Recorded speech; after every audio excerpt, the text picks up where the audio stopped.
Hello folks, with the War Within pre-patch just around the corner now, I think it's a good time to take a look at what we can do to make sure we're as fully prepared for the new expansion as we can be. I mean, it's not as if we've got much else to do in game at the moment, right? I will warn you in advance that this video isn't going to be about gameplay related stuff. It's a lot more about prep and setup. So let's get started. I'm sure all the old hands out there will be familiar with that experience of logging into a new World of Warcraft pre-patch, ignoring the warning about out-of-date add-ons, hitting allow, only to arrive into a right mess in game.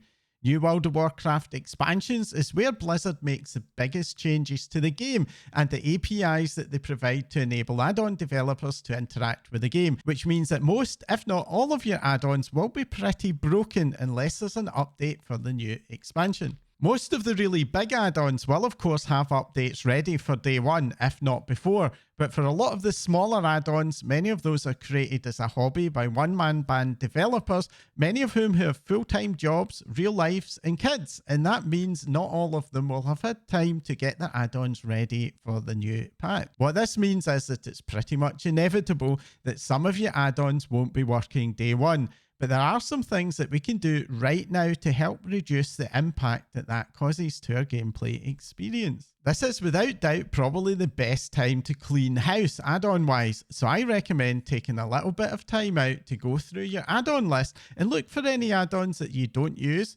don't need, or add-ons that were only relevant for this expansion, or maybe even only relevant for older expansions. Simply put, the less add-ons you have, the less you're going to have to deal with on launch day. And don't forget about your week orders as well. Pretty much everything I'm saying here about add-ons also applies to your week orders, but I've personally found that week orders have a much greater tendency to accumulate stuff that's only relevant for a single expansion, or even just a single season. When it comes to launch day itself, I always start out with updating all of my add-ons before I do anything else, but at the same time I do keep a note of which add-ons do get updates.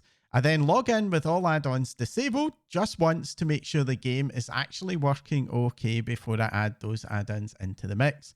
Now, one hot tip on updating, especially if you're in the EU or in Asian servers, I stop updating my add-ons a day or two before the pre-patch release until it actually launches in my region. That ensures that I don't accidentally pick up any add-on updates for the new expansion which aren't backwardsly compatible that perhaps an add-on developer pushes out a little bit early. After I've done that, I enable all of the add-ons that got an update, but I leave those add-ons which didn't get updated disabled. Now, what do I do with those other add-ons? Well, if I'm happy with the set of add-ons that I have enabled, I'll just make do with those and then enable those other add-ons when they eventually get their updates. If there are any critical add-ons that I am really missing, I will very gingerly try enabling them one by one just to see if they work out. Now, ironically, I'm now going to recommend getting 2 extra add-ons. These are the add-ons called Bug Grabber and Bug Sack. These 2 add-ons work together to capture any add-on errors and then present them in a much better way than does the default UI, so no more annoying pop-ups telling you something's gone wrong with an add-on. This is a great tool that you can use to see if any of the add-ons that you are trying to enable are having any non-obvious issues. But what about those add-ons that don't get updates? Well, I usually wait about a week into the new pre-patch and then I'll very gingerly start enabling any remaining add-ons one by one just to see if they actually do work or not. Those that aren't working or which throw lots of errors, I'll then disable again. And if after a month they're still languishing, that's the time when I come to accept that they're probably dead and are not going to get an update. And then that's when I'll remove them and maybe start looking for an alternative. Something that's loosely related to add-ons is to take a backup of your add-ons and your add-on settings. There's always the potential that in all of this that an add-on gets seriously messed up and loses its settings or some important history that you might have cared about. Or even in extreme cases, you might find yourself having to reset everything, maybe reinstalling the game to recover. And that can be surprisingly painful. Now, backing up your settings is really easy. Just navigate into your World of Warcraft installation folder, then go into this _retail_ folder. The folder in here that is called WTF is basically where all the game client and add-on settings live. So just take a copy of that and put it somewhere safe. As an extra little aside, this is something that I recommend you do on quite a regular basis. If you're using an add-on manager, you're likely to be able to recover all of your add-ons just by reinstalling them. But if you don't want to risk forgetting about some of your add-ons, you can also copy the interface folder because that's where all your add-ons live. Okay, so enough on the subject of add-ons, but let's stay in the subject of cleaning house. You probably know what's coming. Yep. Go out there and get your bags all cleaned, and don't forget to clean out your bank as well. Every expansion has its own set of stuff that might be useful but turns out not to be, and the last days of an expansion is a great time to go through and get all that junk cleared out. This makes sure you've plenty of room for the new set of junk that will no doubt accumulate in the new expansion. My advice is to be brutal. Those old gear items, unless you're keeping them for Warband Transmog, and there'll be more on that in a little bit, you don't need them. All those old mats, seriously, you don't need them. You can buy more in the auction house for next to nothing if you ever do. Personally, I do put nostalgic gear items in void storage, but everything else has to go. I've been doing this for a long time now, and I have never regretted deleting stuff. And don't just do that on your mains. I like to go through all of my alt army and clean house with them too. There's a distinct tendency over an expansion to accumulate half-done stuff in alts, like random stuff in bags, but also clogged up quest logs. So in the run-up to the new expansion, I will be logging in at least once to all of my alts, cleaning out their bags, cleaning out the banks, and also cleaning out their quest logs.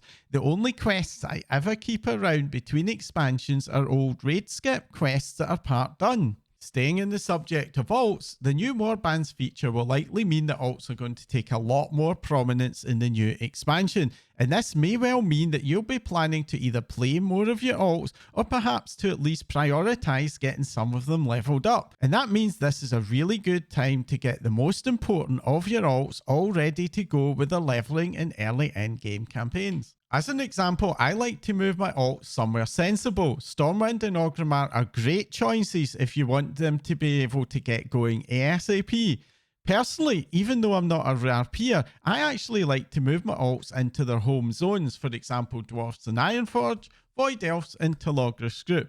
It doesn't really give any gameplay benefits, but it's kind of nice to log into an alt and find that there's somewhere, you know, unique or unusual. For alts with low self-sustain, I also like to send them over some leveling food, which is super cheap to buy at the moment. If you're a speed leveler, then it's also a really good idea to send them over the best gear you possibly can. The catch-up gear from the new pre-patch is going to be around level 485, I believe, and Dream Surges offer 454 gear, and there's often also some pretty decent gear in the auction house for cheap to fill any gap. Staying on the subject of warbands, this is going to bring in a bunch of cool features, including the ability to learn transmog types that you can't equip. For example, Paladins will now be able to learn cloth appearances that you can then go on to use in your mage alts. According to Blizzard, any items you have in your bag when the pre-patch launches will be automatically learned. So this could be a good time to start stockpiling those bind and pick up. I know that goes against the idea of clearing your bags, but just think of all the extra transmog you've just made space for. But yet, that probably does mean you'll have to go through during the pre-patch and do another clean out, but what you're going to do. If you run out of space, I have seen some folks who are planning to avoid looting so that the items instead get sent to your mail in the hope that that works. While we're not getting the same kind of root and branch revamp of our talents that we saw in Dragonflight, most classes are nevertheless getting some degree of tweaks to their talent trees, some minor and some major. What this means is that most of your talent tree loadouts are likely no longer going to work. So it's probably worth just cleaning them out beforehand rather than having a bunch of broken loadouts clogging things up. At the same time, you might want to take a screenshot of some of your more important loadouts so that you can easily recreate them. Another thing on that vein is that I like to take a screenshot of my action bars, not just in my main, but most of my other characters too. It is not uncommon for changes to talents to cause the odd ability to mysteriously disappear from your bars or even to get moved about in a weird way. Reconstructing my mains bars isn't an issue because I know where everything is, but in less commonly used characters it can be a real pain to suddenly realise mid-boss fight that that important utility item is not where you remember it being. If you use add-ons like Bartender or ElvUI that make major changes to your user interface, it's also worth having a backup plan if those add-ons aren't in a good state in launch, by making sure that you have a version of the default UI that you can just jump in and use. The new edit mode means that the built-in UI is now extremely flexible, and it's surprisingly easy to create most layouts using it. Even if you don't use full replacements for the UI, it may still be worth creating an extra loadout for the default UI that's optimized for zero add-ons. Well, that's my top tips for getting ready for pre-patch and even the main expansion. But what about you? Do you have any top tips to min-max your prep? Or do you just prepare to YOLO it all? Let me know in the comments down below. If you found this video useful, then do make sure to hit the like icon to let both me and the YouTube algorithm know. And if you want to support my channel, then make sure to hit the subscribe button and the bell icon to get notified whenever a new video goes live. I have a bunch of guides and previews for the War Within coming up over the remaining weeks till we go live, and I'm sure you won't want to miss them. That's all for now. Thanks for watching.